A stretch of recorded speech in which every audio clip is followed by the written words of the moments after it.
సావిత్రిబాయి పూలే ఆశయ సాధనం కోసం ప్రతి ఒక్కరూ కృషి చేయాలి. తొలి మహిళా ఉపాధ్యాయురాలు సావిత్రిబాయి పూలే 193వ జయంతి పురస్కారాలను మాలీ సంఘం రాష్ట్ర అధ్యక్షులు గురునులే నారాయణ ఆధ్వర్యంలో కన్గావ్ గ్రామ పంచాయతీ పరిధిలో జెండా ఆవిష్కరణ గావించి సావిత్రిబాయి పూలే ఆశయ సాధనం కోసం ప్రతి ఒక్కరూ కృషి చేయాలని ఆయన తెలిపారు. ఈ సందర్భంగా అన్నదాన కార్యక్రమం నిర్వహించారు.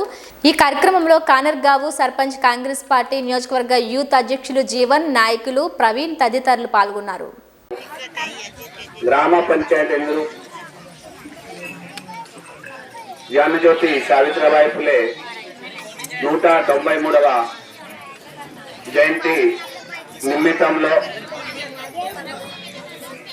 నిమిత్తంలో గ్రామ పటేల్ గారు మరియు గ్రామ కమిటీ అధ్యక్షుడు మరియు గ్రామ పంచాయతీ సెక్రటరీలు మరియు విద్యా ఉపాధ్యాయులు మరియు మన వాంకి నుంచి వినాయకుడు ప్రశాంత్ గారు మరియు చాలా అందరికీ సందేశం ఇచ్చినటువంటి మన యూత్ కాంగ్రెస్ పార్టీ లీడర్గా అధ్యక్షులు గురుగాం జీవన్ గారికి మరియు మన పెద్దలు మొన్న గారికి మరియు మర్చిపోయినా ఏమనుకోకుండా గ్రామ స్థానిక సర్పంచ్ మధుకర్ గారికి మరియు గ్రామ అక్క చెల్లెలకు పెద్దలకు ప్రతి గ్రామం నుండి వచ్చిన చిన్నవాళ్ళు అందరికీ విద్యార్థులకు మరియు విలేకరులకు అందరికీ జై జ్యోతి జై క్రాంతి.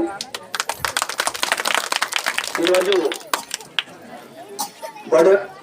ఎస్సీ ఎస్టీ మైనార్టీ కోసం మన మహాత్మా జ్యోతిబా ఫులే గారు ఎంతో ఆపత్పడి ఈ బడుగు బలైన వర్గాల కోసం అతను త్యాగం చేసి మనము అంబేద్కర్ జ్యోతిబా ఫులేని గురుగా భావించారు. అనంతరం ఈరోజు మన సావిత్రిబాయి ఫులే వాళ్ళకు బిడ్డలు లేకున్నా వాళ్ళ కొడుకులు లేకున్నా కానీ ఆయన సత్యమణిని చదువు చెప్పి మొట్టమొదటి భారతదేశంలో సావిత్రిబాయి ఫులే గారిని ఉపాధ్యాయులుగా గుర్తించి వాళ్ళ పిల్లలు లేకున్నా పిల్లలకు ఆదర్శగా తల్లిగా ఆమె సావిత్రిబాయి ఫులే ఈరోజు మీ ముందు ఉంది.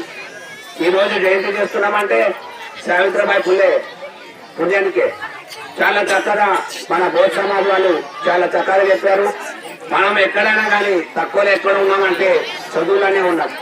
బాల్య వివాహాలలో తక్కువ అంటే 10-12 సంవత్సరాలనే వివాహం చేస్తున్నాం.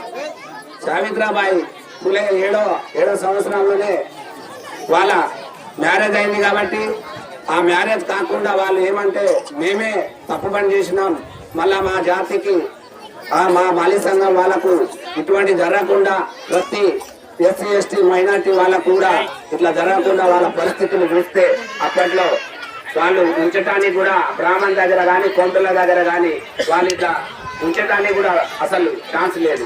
వాళ్ళు పోయిన తర్వాత నేను జల్లుడు ఇటువంటి గమనించి మా జ్యోతిబా ఫులే గారు ఇటువంటి చిన్న కులాలను ఇట్లా బ్రాహ్మణ వ్యవస్థ జరుగుతుంది కాబట్టి ఇటువంటి జరగకుండా మా అంటే మనుషులు ఆడ మగ ఒక్కటే కానీ ఈ ఎందుకు ఆడవాళ్ళకు చదువు ఎందుకు లేదు అని గుర్తించి ఆడమగ ఒకటే విధంగా ఉండాలంటే సావిత్రిబాయిని ఉపాధ్యాయులుగా చేసి ఆడవాళ్ళకు చదువు ఆ కాలంలో ఇవ్వడం జరిగింది. ఇది గమనించి మనం కూడా సమాజం చాలా పెద్దగా ఉన్నది. మాలీ సంఘంలో మా మండలంలో ఎక్కువ శాతంగా మేము ఉన్నాం, కానీ మన దగ్గర ఒక యూనిటీ లేదు.